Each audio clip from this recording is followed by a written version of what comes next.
Hey there. All right, so this week is important because you are important. Today we're going to ask the question, what would happen if you treated yourself like you treat a precious friend? So you know when you're compassionate toward a friend, you notice when they're suffering and you feel empathy for whatever they're experiencing. You feel moved so that your heart responds to their pain, like the word compassion means to suffer with. And when this occurs, you feel warmth and caring and the desire to help the hurting person in whatever way that you can.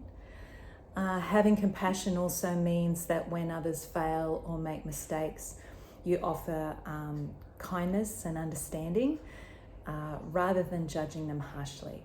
And when you feel compassionate toward another person, you realize that suffering and failure and imperfection is all a part of a shared human experience. Self-compassion, which is what we're talking about today, involves acting that way toward ourselves.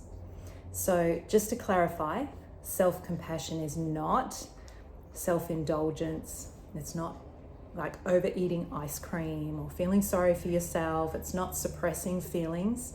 And it's definitely not being harsh or judgmental or critical of your own shortcomings. Rather, self-compassion is supporting yourself. It's showing concern and kindness toward yourself.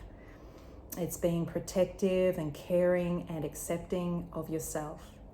It's being open-hearted and patient, understanding and forgiving of yourself. And self-compassion reassures you with, I'm going to be okay. It shows mercy. It recognizes and acknowledges pain, and it allows you to move through that at the pace that you need to move through that heartache and grief. And self-compassion acknowledges that you're in process and you can learn stuff. So self-compassion is being thankful.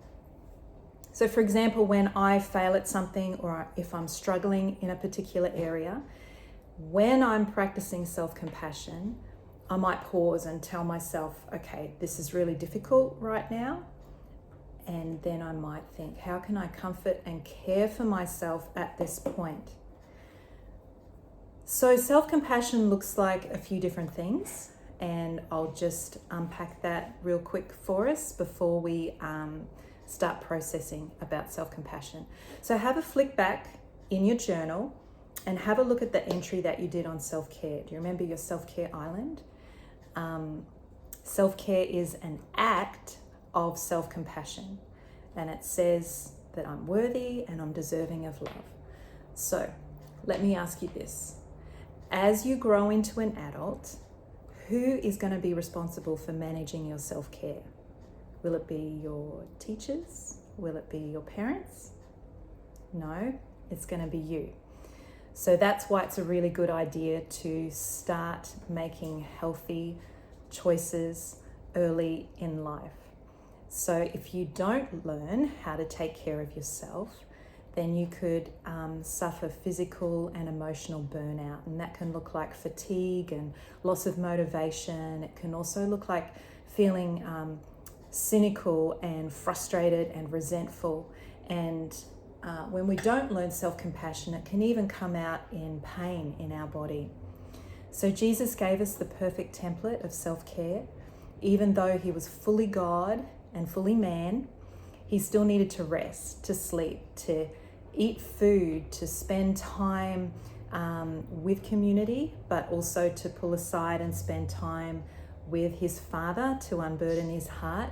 He had needs, he had limits, and that's really important for us perfectionists to remember.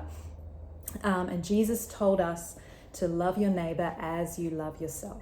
So in other words, when you take care of yourself, eventually everyone else is going to benefit.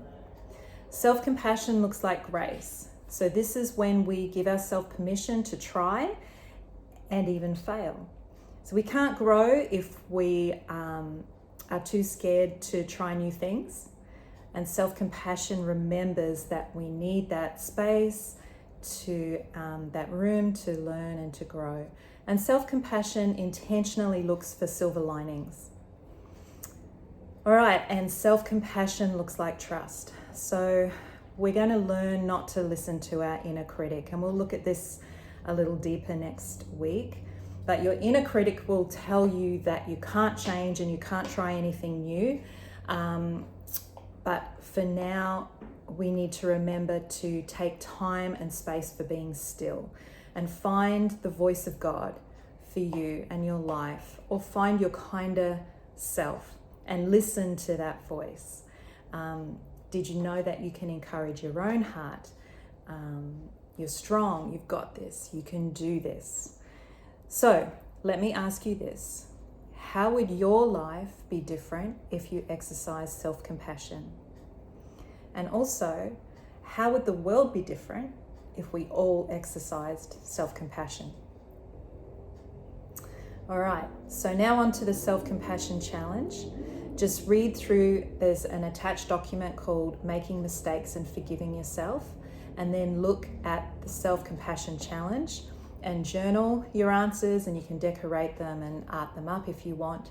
And as you go, practice feeling thankful for who you are right now, and being thankful for, celebrate how you're learning and how you're growing, and also be thankful for the person that you are becoming.